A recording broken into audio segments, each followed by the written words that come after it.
It is said that there are always three kinds of people in any given society.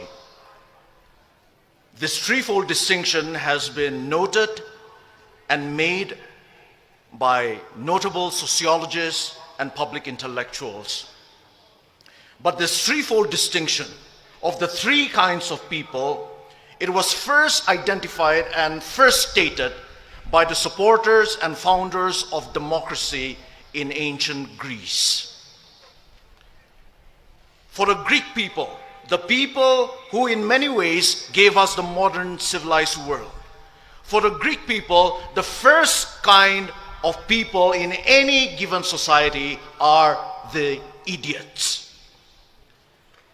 For the Greeks, the idiot is not necessarily someone who is mentally deficient. Rather, for ancient Greek people, the idiot, they said, is someone who is a totally private person, a totally self-centered person, and a totally selfish person.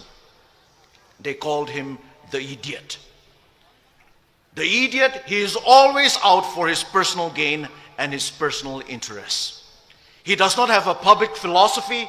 He has no knowledge, no skill, no character, and no virtues to be able to live and to be able to contribute in a flourishing society and community. He's all out for his personal pleasures and for his personal treasures. And the Greeks said that the idiot was just an upgraded barbarian. The first kind of person, the idiot. But the Greeks also said that there is a second kind of people in any given society. And the Greeks called these people the tribes people. When we say tribes people, we don't necessarily mean the fact of belonging to a certain tribe, which is a good thing. But when they use the word tribes people, the Greeks meant a tribal and a tribalistic mentality. And the Greeks said that tribes people are those people who are not able to think beyond their small tribe or their small groups. For tribes people, their primary allegiance, their only allegiance, and their ultimate allegiance is to their tribe. Their tribe is their God, and their religion is tribalism. And tribes people, the Greeks said, are always afraid of things that are different, that are a little alien to them. They are always suspicious and fearful.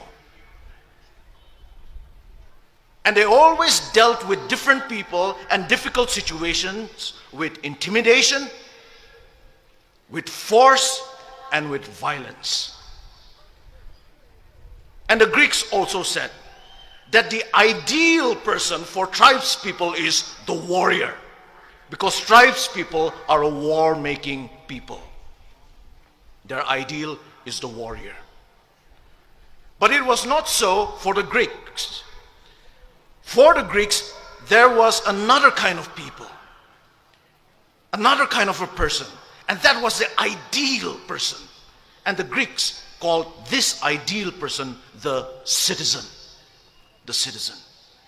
And here when we use the word citizen, we are not talking about legal status or political status. We are talking about the idea and the ideal of citizenship. And who is the citizen? The citizen, according to the Greeks, is someone who has the skills and the knowledge to live a public life, who is able to live a life of civility. The citizen recognizes that he or she is a member of a commonwealth and thus strives for the common good. That is the citizen. The citizen, yes, he or she knows his or her rights in a society. But he or she also knows his or her responsibilities to society.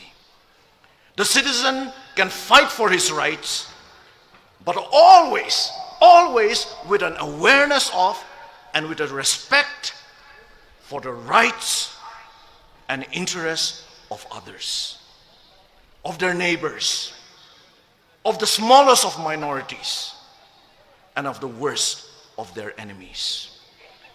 And it is citizens, the Greeks said, that make up a civilized society.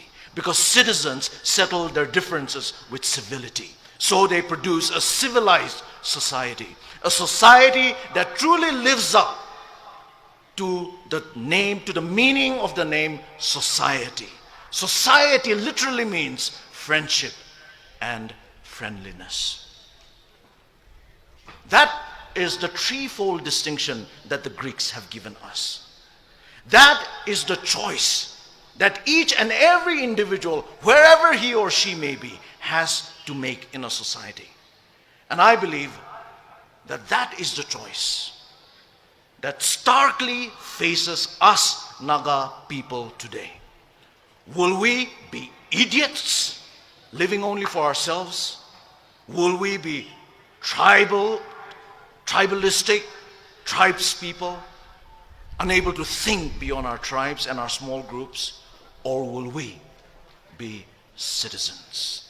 Citizens in the best sense of the word. Today, on this historic day, I believe I want to make my choice. And I also believe that you will want to make your choice. And I hope you and I will take that right choice. And it is with that hope that I want to finally address you, ladies and gentlemen, as my fellow Naga citizens. May God bless you, and may God bless our Naga people. Thank you. Thank you, Dr. Kevichusa.